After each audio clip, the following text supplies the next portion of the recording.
So I've got to work out how I can share this with Tomo. Let's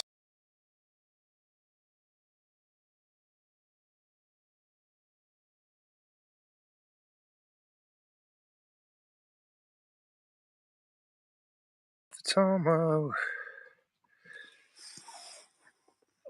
You look really interested. Sorry.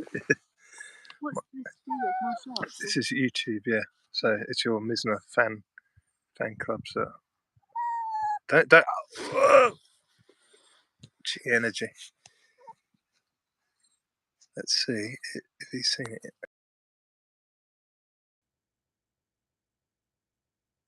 Know about ripping throat technique. I mean, I might set up workshops. Yeah. Right, so I sent a link on WhatsApp. I think you just got to click on that. Be quiet, you.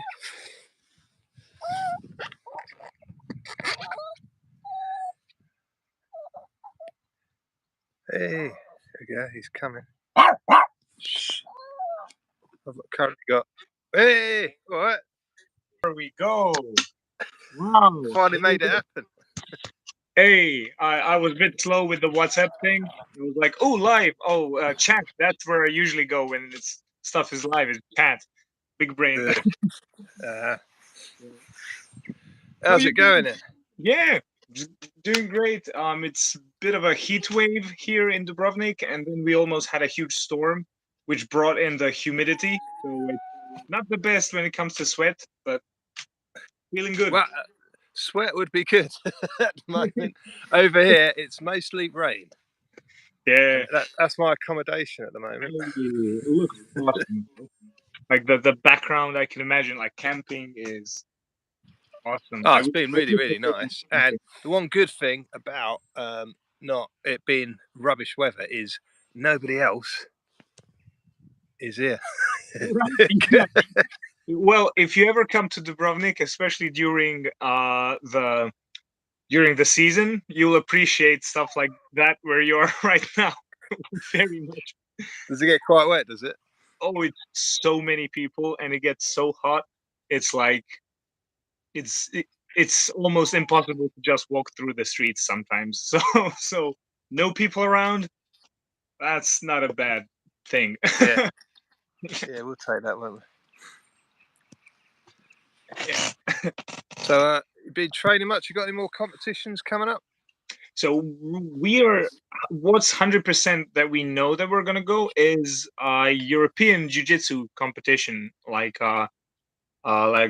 in Japanese Jiu-Jitsu. So it's gonna be Newaza, kind of like Brazilian Jiu-Jitsu, and like fighting, and that's gonna be the European like championship. And like our trainer and coach said that we're definitely gonna participate. How many of us? He'd like as many of us to go. But we know that's definitely going to happen in November, 11th month in November, and then hopefully we catch like maybe another MMA event in between or something. But yeah. Where is that then? If it's a European Championships? Yeah, I think they said. I think the coach said a city somewhere, but it's not. It's not like it's. Of course, it's not in Croatia, but it's somewhere in like mid Europe or whatever. Right. From what I remember, but I could be totally wrong, since it's still a couple of months until then. So yeah. Now it's summer vibes, and yeah. All right. So I'll be dying to ask you some Wing Chun questions. Yes. Yeah. Even though disclaimer, I'm not a master. I don't want people to already be like, it's gonna be like so many denomination wars between like Wing Chun people whenever you say something or whenever you have interpretation. There's like immediate wars in between like different Wing Chun practitioners. So I'm not an expert, but I think I've got a grasp on like a lot of its theory and stuff that I've used. So that's a for anybody. Well, it's the same with Tai Chi though. As soon as you mention Tai Chi, you got all sorts of people. Like, that one isn't real, and this one isn't real, and this lineage isn't quite where it should be. Yeah. And it's like, well, doesn't matter. This thing that I'm saying actually works, so does that matter? Yeah, because one of the things I would say, like Because what I've noticed, I've watched a lot of sort of challenge videos where Wing Chun people have actually gone out and fought. And I know you like Chilala. Is it Yeah, Chilala? Yeah. Team Wing. And because one of his criticisms, and I get this with Tai Chi as well, is people go, but it just looks like fighting. And my thing is, no shit. Like, Yeah. what is it supposed to look? Really? Yeah. Oh, it just looks like kickboxing. Yeah. Why do you think kickboxing looks like? Right? No, Kickboxing. Yeah. kickboxing looks like Wing Chun. It's like it's the interchangeable thing. Yeah. Like the Doctor Who when they, I'm not sure if you probably watched it more than me, but it's like, oh, you look so human. Well, you look Time Lord. So it's the same thing, Yeah. right? Yeah. Yeah, there you go. It's a matter of. Yes. But yeah, what I was going to ask is because I had that post the other day saying about hook punches in Wing Chun because I already knew they had elbows. Yeah. But I'd never seen up until that video anyone from Wing Chun using hook punches. Yeah. Like they only ever use the straight.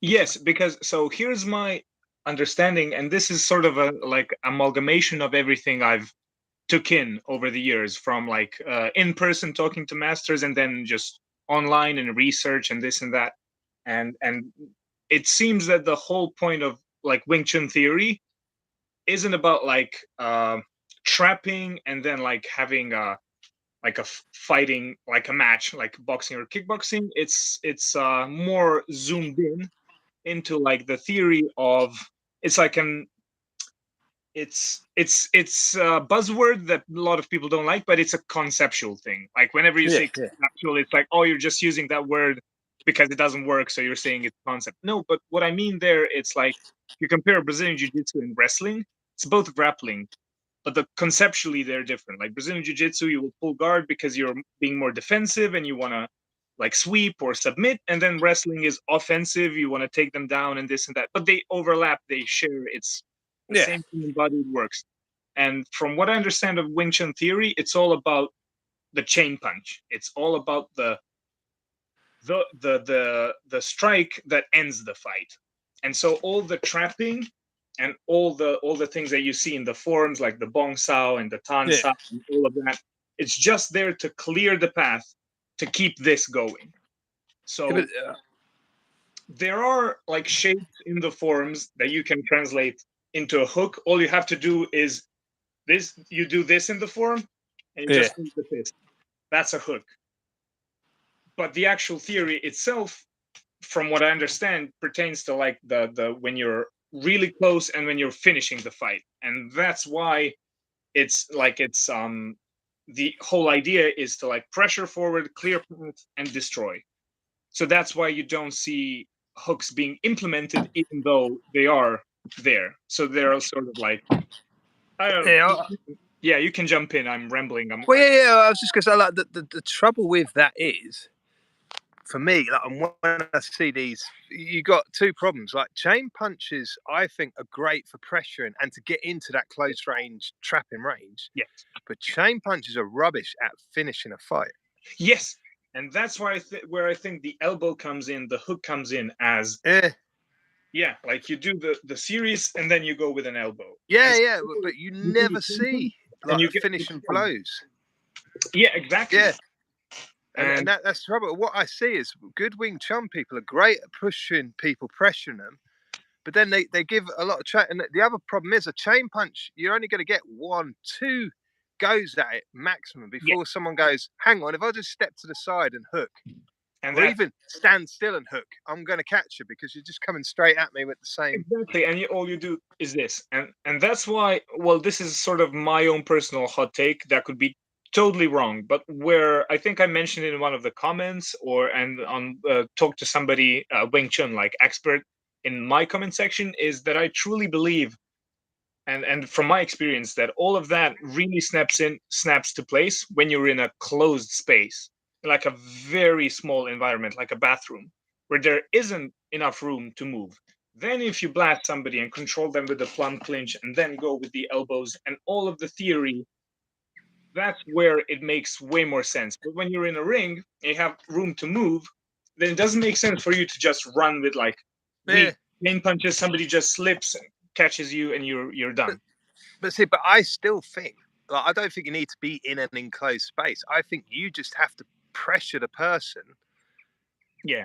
Like if it's cage fight, pressure them against the cage. If Yeah. you're in a bar, push them up against the corner of the bar. Yeah. You know, like, and that's when you've got them. But the real problem is, the real issue I see is that, and when you say conceptual, I think the problem with Wing Chun is it was kind of developed when people stopped fighting each other. Yeah. So you would have had somebody who was really good. You know, Nick Diaz back in the day was fantastic, pushing people up against the fence, swinging a load of body shots, and then finishing with a shot to the head and getting people that way. And I think some of the people that first developed Wing Chun would have been really good at getting in, clearing a path, and like maybe they had that, you know, the fudge in, the real knockout power to go from there and just one punch, boom, knockout. But as people, you know, have stopped fighting each other, as you know, we got a bit more civilized. What you've got is you get into this rule thing, you know, like with Tai Chi, pushing hands and things. You know, pushing hands has become this like, well, this is how I tell if I can fight or not. No, that's how you can tell if you can keep your balance or not. Yeah, and that's fighting is a whole lot of different. Yeah, it's like, well, I could do this, that. That's all well and good if you're fighting somebody with that in mind. Yes, and I think I've heard somebody say, an actual Wing Chun like YouTuber. I can't remember who it was, but I'm paraphrasing. It was wording like Wing Chun like devolved into Chi Sao. That now Wing Chun's identity became Chi Sao, because that's what visually like separates it from everything else. Is whenever you see somebody doing stuff like this, like your head goes Wing Chun. Yeah. But that's like you. At least I'm thinking that's like if this makes you think of boxing because you're doing the speedball, but you're not actually, you're fighting like this. This is like and it's a conditioning hand-eye thing, isn't it? You'd never go into a fight and do that with someone. And it tremendously helps with grappling. It's like same like wrestlers get their like forearms together and then you like catch and fight for grips. You're not gonna wrestle that way, but it's great like understanding where your body is, the sensitivity to do the underhooks for BJJ. It's great as a practice. Yeah, and that's the thing. It's building your reactions. It's building hand-eye coordination. But people then translate that's how we fight. And it's like, no. And that's the thing. It's hard. Like I spoke to you with McDojo Life, and I asked I saw it. Well. Yeah, that was very cool. And because this is a topic that's been like going through my head a lot, and I think I gave a community post as well, like what defines a martial art, or where one begins and the other one ends. And of course it's the practice, but when you really get into the like ontology of what you're actually doing, like the lines stop being so clear cut. And everything will end up looking the same if you have a similar goal in the end, because of the same human body, same body mechanics. And so nothing, like you said, like it looks like kickboxing. Well, of course it's going to look like kickboxing. And it's a endlessly fascinating topic. And there's a criticism of that where, well, why are you doing this? Why don't you just go and do MMA? Because you're going to develop the same skills, just a better way. Which, like sounds like a sound criticism, but not everybody. And you are going down the MMA path. I've seen, you know, you're doing, you're getting in competitions, you're doing a lot of sparring, a lot of training, but not everybody wants to put that much effort in. And what you do want is a martial art that you can practice, that is going to give you the fighting skills you want. Right. But you don't have to go and get cauliflower ears and brain damage and dodgy knees and all the rest of it. You know, there is a sliding scale. You don't need this. You can have this. You can have that if you want. And the best thing, you can do both. There's no reason why somebody should stop you, especially if you look at like the world's favorite martial art of all time, especially by the MMA community, called Aikido. It's like everybody's favorite. like most of Aikidokas back in the day, even though it's a woo art, and O-sensei was kind of a crazy guy, they were all judo black belts already, or did Japanese jiu-jitsu, and their Aikido was just, again, a conceptual thing that they did on top of that.